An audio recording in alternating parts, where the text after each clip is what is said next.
Do you want to make your own podcast? Spotify has a platform that lets you make one super easily, then distribute it everywhere and even earn money all in one place for free. It's called Spotify for Podcasters. And this is the platform that I use because it makes it so simple to record and distribute your podcast all in one place using your cell phone.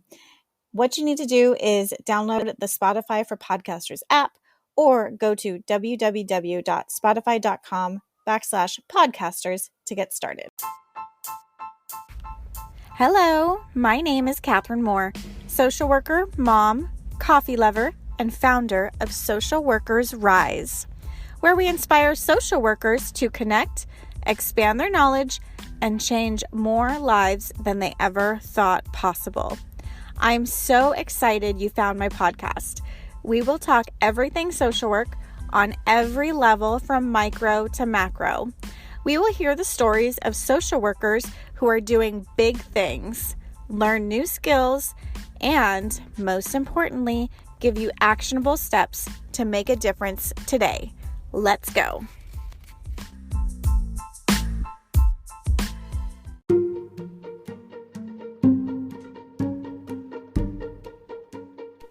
Before we get started in this episode, I wanted to share a resource with you that I wish I knew about a long time ago. One that makes it easy to start a side business to generate more income so you stress less about your money, you're able to pay your student loans without worry, and you're able to afford those online shopping sprees. I see you, no judgment here, I am with you. And what's so great is that as social workers, we have so many powerful skill sets that other people want and need to learn from us. This is such an impactful way to continue making massive change in the world without spending a lot of extra time on this. So I personally use Kajabi to create my online course, and I absolutely love it. And right now, they're giving away free trials. So click the link in the show notes to get started on your side biz now. And with that, let's get into this episode. Hello, hello, hello. Welcome to another episode of Social Workers Rise. This week we're sitting down with Kimberly Young, MSW, LCSW, and you probably know her best as Dope Black Social Worker on Instagram. This episode is so awesome. I love it. We talk about so many different things. We talk about how she got into the field of social work, moral injury, how we need to get more Black and brown social workers into the field and also support them once they are here. How we are looking for ways to support new and incoming social workers. And also, what you can do to hone your skills as a leader in the social work arena, and also what is next for her. So we cover a lot in a short amount of time. I hope you enjoy. Check it out. Hi, Kim. Hello, Catherine.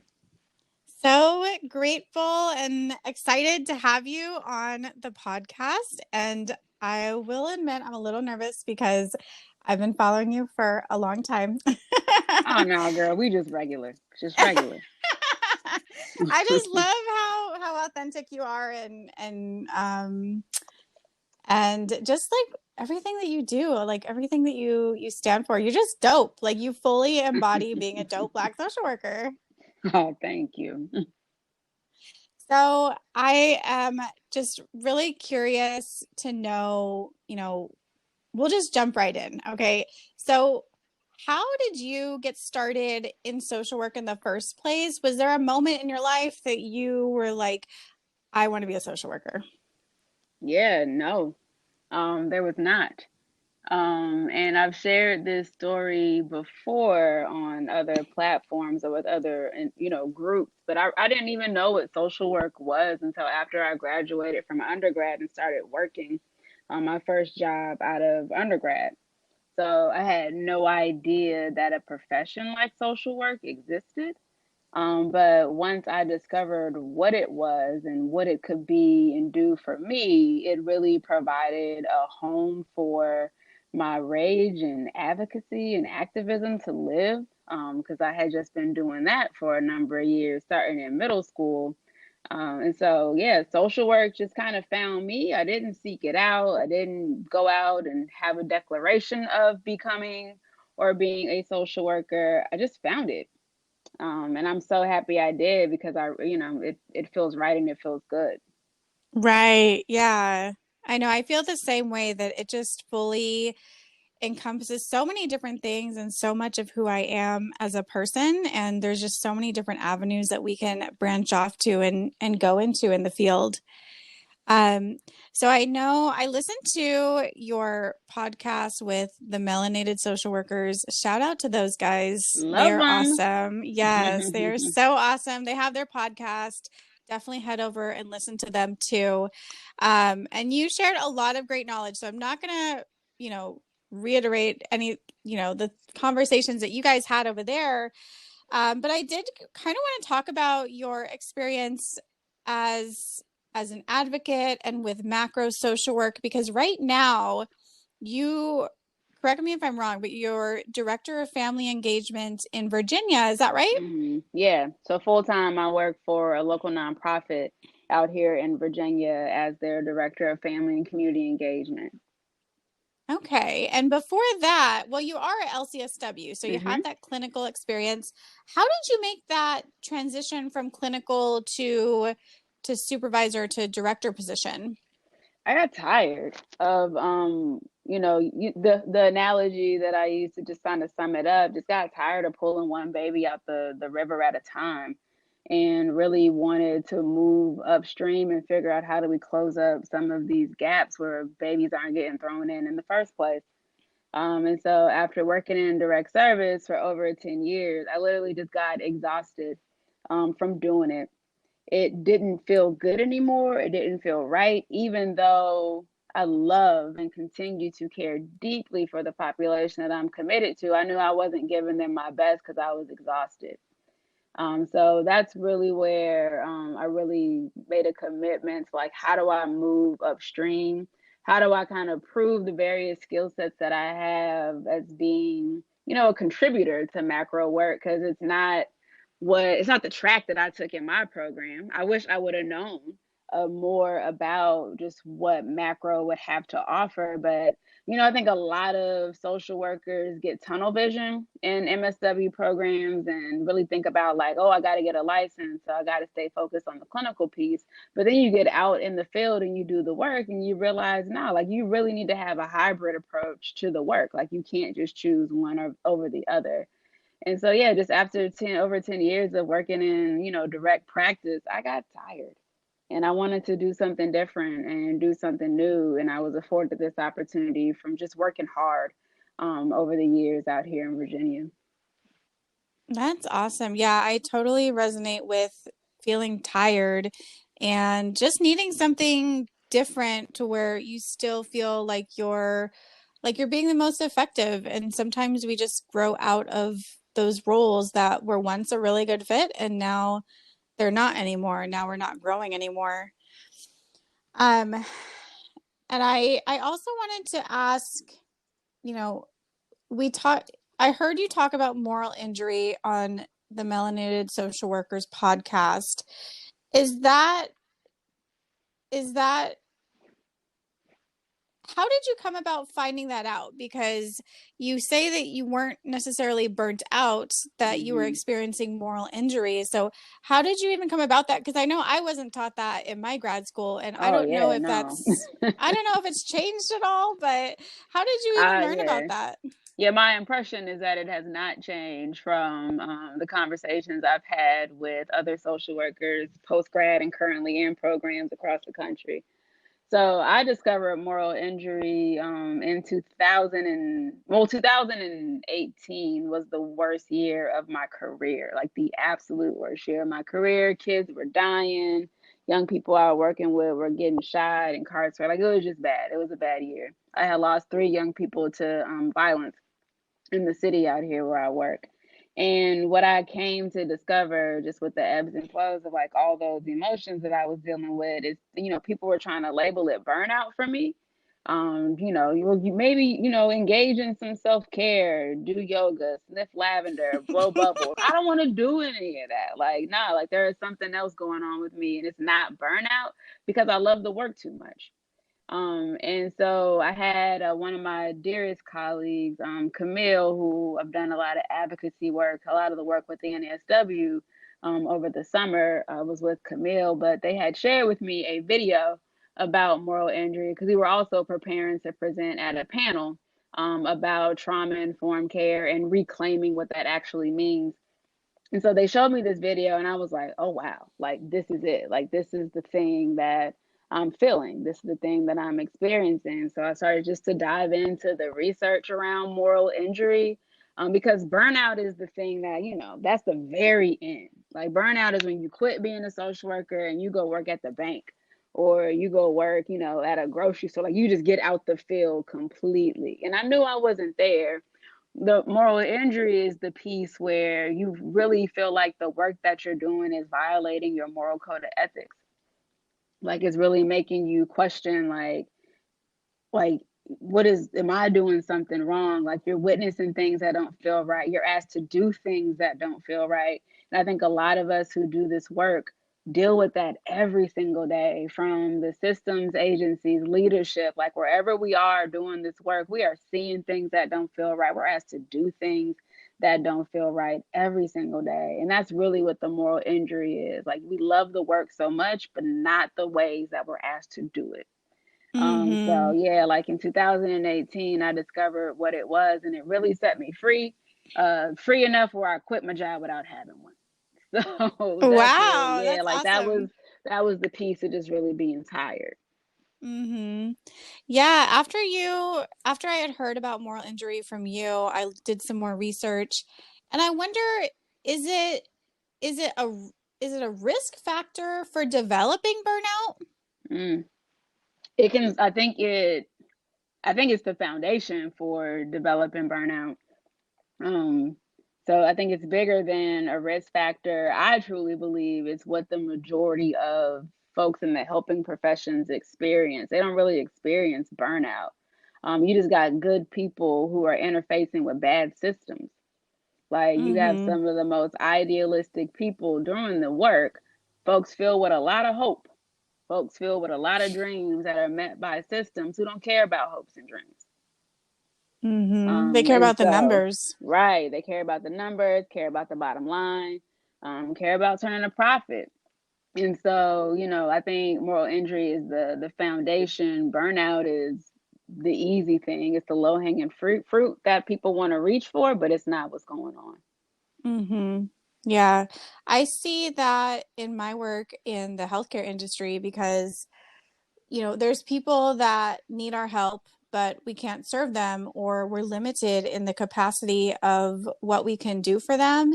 And if I can't help them, then essentially I'm like, well, sorry, I'm just not allowed to Hmm. do that. And we are the ones telling the people that we really care about the bad news, like, oh, there's no one to help you. There's not a service for that. Like, no, I cannot do that. Yeah. And it gets exhausting. Oh, yeah. It gets exhausting. And I remember when COVID first started, and we had a lot of people calling us for baby formula Mm, because it was running out and they don't have the money to be stocking up on baby formula. It's just expensive. it I mean, it's is. like $30 a box. Like, it's a lot of money. And I felt so heavy because, and my family didn't really understand. They're not social workers. They're like, why do you care so much, Catherine? I'm like, because I'm the one that has to tell a mom, like, Hmm. there's no food for your baby, Hmm. That's you that know? moral injury piece. Like, yeah, yeah, Mm-hmm. Yep.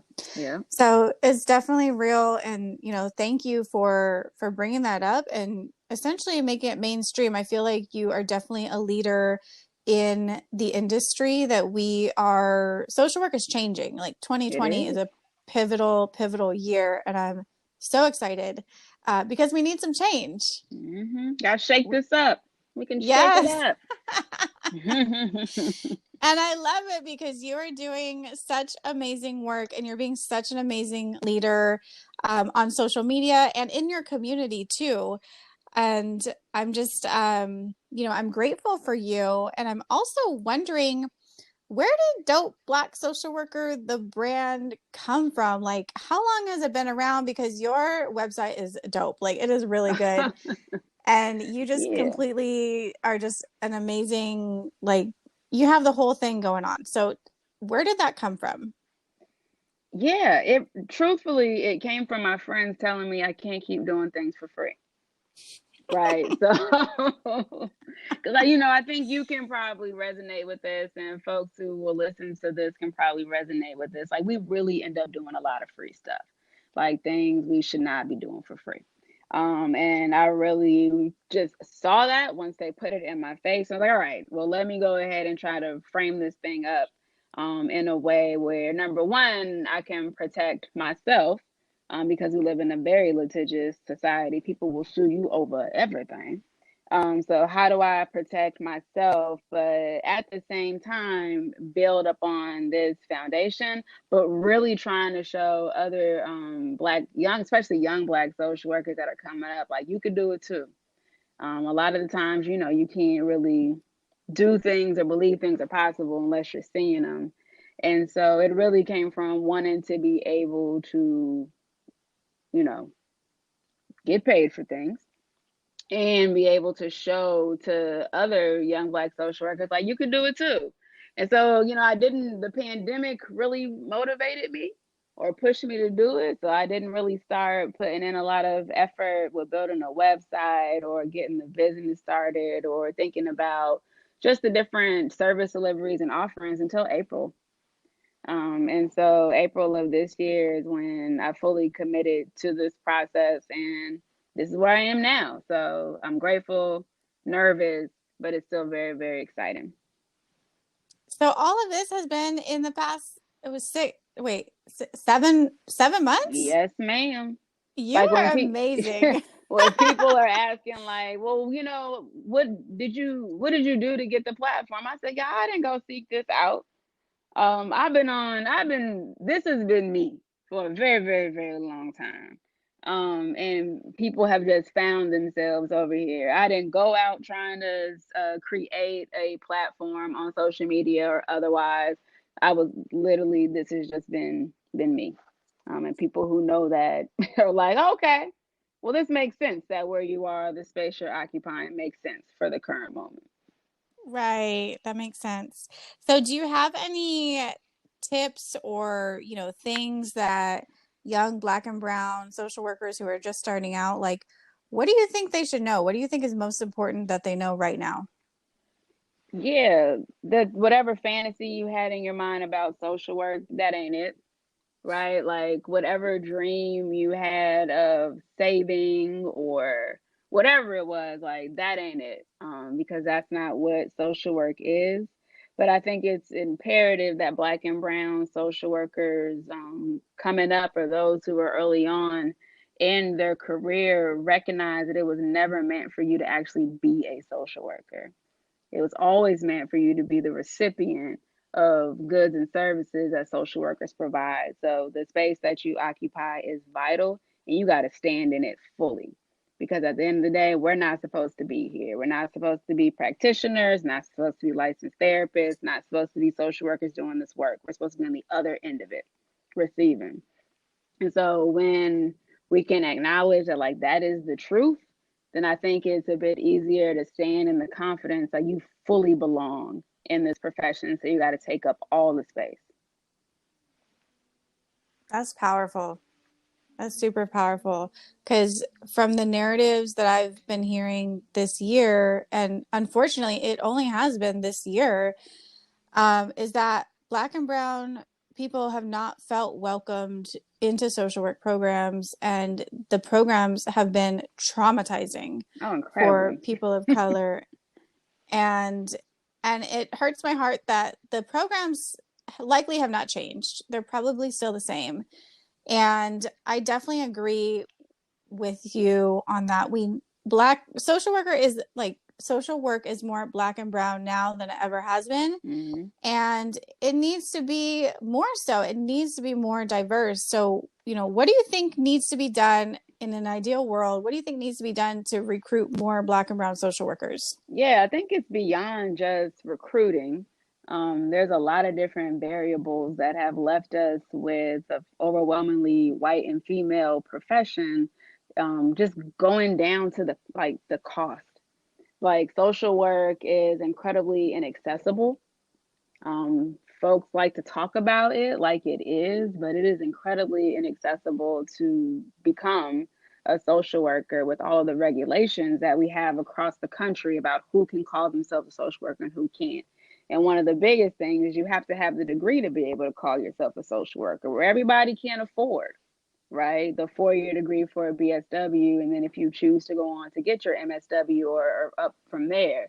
And so there's a heavy and deep cost associated with it that makes it inaccessible to a lot of groups, a lot of populations across the country. And then you have it's overly regulated. Just probably think about your own process. You're out there in California, right? Mm-hmm. Girl, I left Yes. home because I knew I'm from California. I was like, I can't do this. So like even when you think about the regulatory process of obtaining licensure, and it's just different across the country. Like we didn't even have reciprocity across states. So, we have testing bias with the board exams. It's overly regulated. It is incredibly expensive. You have to be able to go through college. So there's just so many things that make social work hard, to even get access to it. And so one of my biggest concerns when it comes to the profession is it's becoming increasingly elitist. So what is that going to mean for who's able to enter that workforce? And then ultimately, what does that mean for communities that are serviced by social workers? Yeah, yeah, I hear you. Yeah, it's crazy. I remember out of grad school, I did not start the licensing process because I didn't have the money to start it because Right. you had to pay for the test. I felt like I needed to invest in a program to study for that test, even though I had my master's, like the master's doesn't prepare you for the test, which is Mm-mm. complete BS. But I so I was like, okay, well, I'm only going to do this on my first shot because I don't have money to be wasting failing tests. So I got the study materials and the testing fees and the application fee. And I Mm-hmm. had to wait until I saved up. I think it was a total of like, I don't know, $600 or something. With because I wanted to do it all at one time. And it is so expensive. And I know you heard, they just increased the Yeah, the fees. fees for y'all. Oh my God, they doubled it. Mm-hmm. Yeah, Oh my gosh, it's crazy. it's So expensive. part of my work, like my long-term vision is to financially help social workers, like whatever that might look like in the future, like a foundation or a nonprofit or something, because we need more help. I mean, I think we are the one of the only professions that I'm aware of that we do everything for other people, but not for ourselves, which Mm-hmm. blows my mind because we would never tell a client to do that, right? We would never tell a client to give all that you have without pouring back into you. Like we wouldn't guide people to do that, but we're a profession that does that. Like we don't have, a union, and social workers deserve worker protection.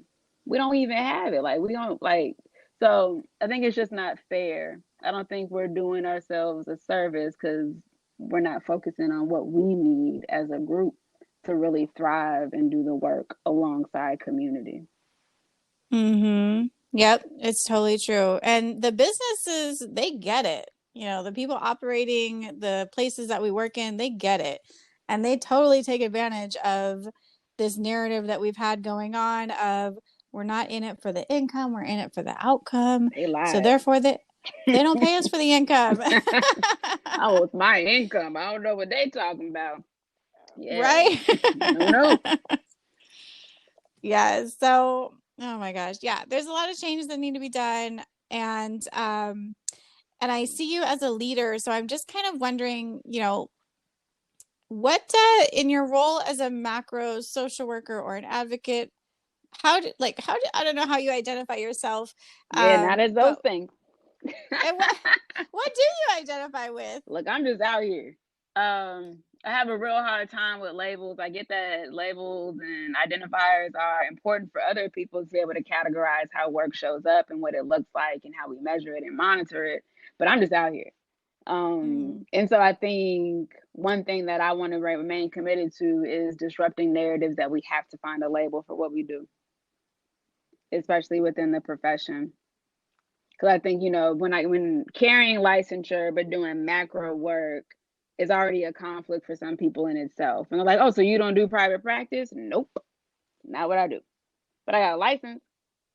I could do it if I wanted to. So yeah, like I don't even identify either way. I'm just out here, Catherine. but how do we see? I struggle with this because Mm-hmm. I'm very I'm very what's the category? What the categories can overlap, that's okay, but we got to have categories because that's how I have learned to really identify my skills, because when you're applying for jobs and you're looking for work, they want to know what category you fit in. Mm-hmm. Yeah. I think we're multidimensional. And so, yeah, there's categories and they have intersections. And if we had to choose, and if I had to choose, like if I had to choose, I could do it. Like I can categorize myself if I needed to. But I prefer not to because I think there's more freedom in not doing so. And I think it allows other people to see that they can choose the same. Mm-hmm. And so I'd much rather occupy and stay in that space than any other space that, like, these structures and systems tell me I need to conform to. I like that. I like that. I like that you were just you just do you. Yeah, I'm just You're out here. just your own. Yeah, you're just out here doing you. I love it because that is not easy for a lot of people, myself included. We've just been taught stay in your lane, don't make noise, don't get attention, just simmer down over there. So, okay, cool. Um, I let's see. I feel like that's all the questions that I had written down. I did have a thought though about when you were talking about, micro versus macro social work. I would argue though that there is no categories for that we're all operating on a spectrum, because because we are you still there? Yeah.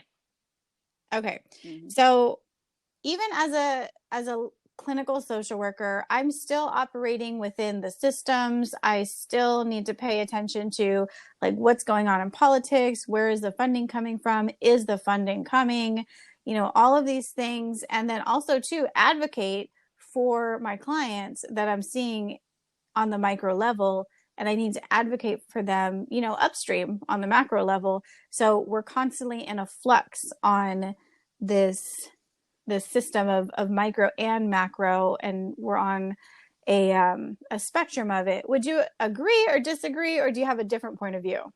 No, I think we're definitely on a spectrum, but there's a lot of folks who don't know that the work is fluid. Because I don't know how often we are trained or taught that the work is fluid.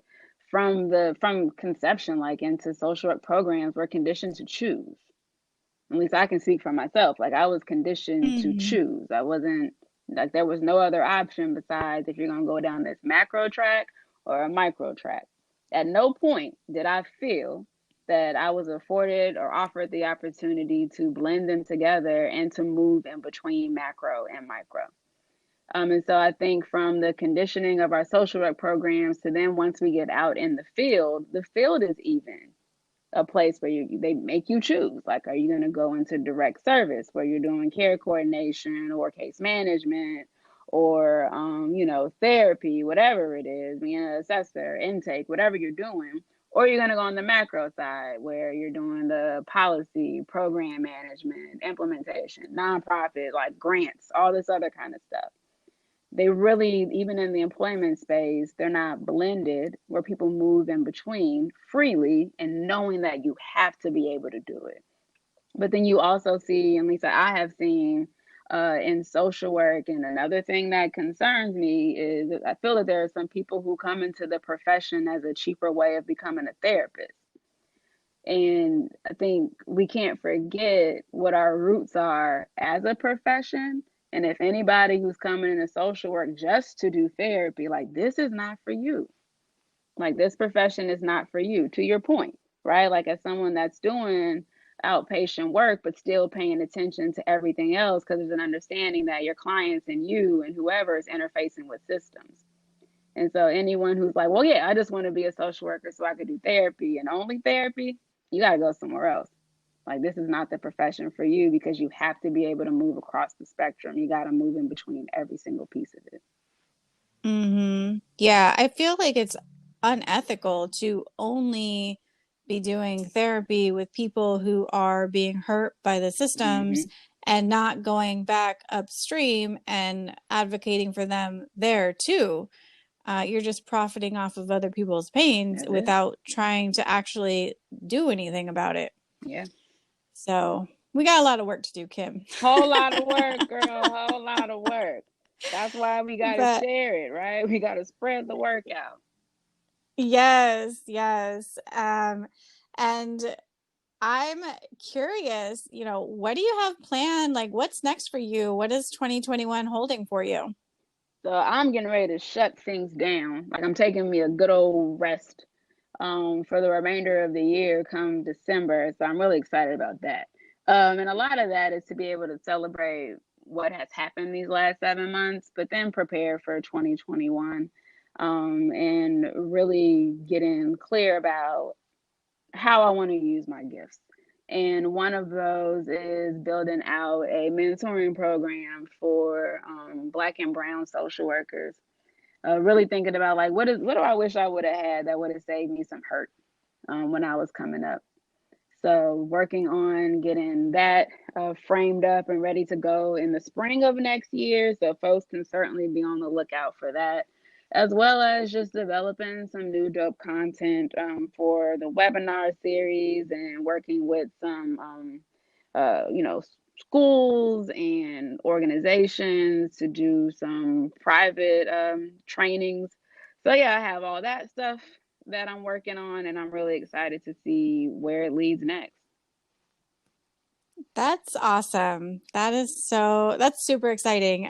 Because I, yeah, you can do so much with that. And I know that you're going to make such a huge impact. You're always welcome here on Social Workers Rise podcast. Like, anytime you need to get a message out, let me know. You're always welcome. And I totally resonate with that part of where you said, what would have helped me when I was just starting out? Because that's why I started Social Workers Rise. When I was starting out, I came from grad school, which was great. I was in Long Beach, and they had a really like great program there. And then I was out in the field, and that's it. Like, all I had was my supervisor who, like, she was great, but I wanted more. I wanted, what are other people doing? Like, what is the industry standard? And like, what is considered acceptable among my peers? I don't know, because I don't have like right. very They many. really, like, we really are just out there. Like, I don't think people understand. Like, we just be out there as social workers. Yeah. Yeah, and I even had like a good workplace, a good supervisor, good peers. There's some people just, they're the only social worker in their whole agency, and they're new and they don't know what they're doing and feel kind of lost. So, I'm glad that we're developing these systems and these supports for new social workers coming out, because it's definitely needed. Yeah. We need people, especially Black and Brown social workers coming up. We need to make sure that, they're supported as well. Yeah, we got to hold each other. And I think that's one of the things you and I have in common is I love me some social work students and early career social workers. I love them. So whatever I could do to build community and offer support, like, I want to do it. Yeah. Are you ever coming back to California? I I was just there in July. we're going to have to see what this pandemic do, girl. I got a feeling that 46, when he get in office, he going to shut us down. Oh, yeah. But Oh I my definitely want to gosh. come back home. I want to definitely make it back home this summer. Yeah, this summer, girl, that was like a long time I away. know, but that's that's what it is. That's what it is. Hopefully I can make it out this summer. All right, all right. Well, thank you so much. I truly appreciate your time. Where can people find you? I see that almost 20,000 people have already found you on your Instagram profile. Dope black _ social worker. Yeah, so yeah, people can certainly find me there on Instagram where we get into some good trouble together. So that is dope black _ social worker. Folks can also find me on my website at dopeblacksocialworker.com. I'm also still learning about the Twitter universe, and so I am there as dope black _ SLWKR. So a short abbreviated version of dope black social worker. And that's primarily it. So, like any one of those platforms, please feel free to follow and stay tuned for what 2021 has to offer. Yes. Thank you, Kim. You take You do care. the same. Bye.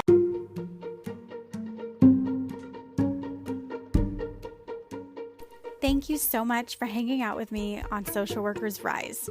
If you are looking to add another stream of income while making massive impact on the world, then I highly recommend creating your own online course.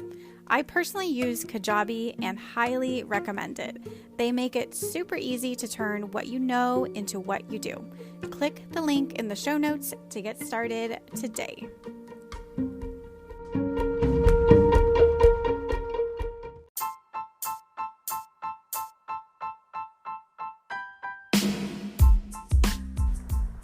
Thank you so much for listening to another episode of Social Workers Rise. If you loved it, write a review and give us 5 stars wherever you listen to your podcast. This just helps other people just like you find us and join our community. Also, I would love to connect with you on Instagram. You can find me at Social Workers Rise. I can't wait to see you next week. Bye.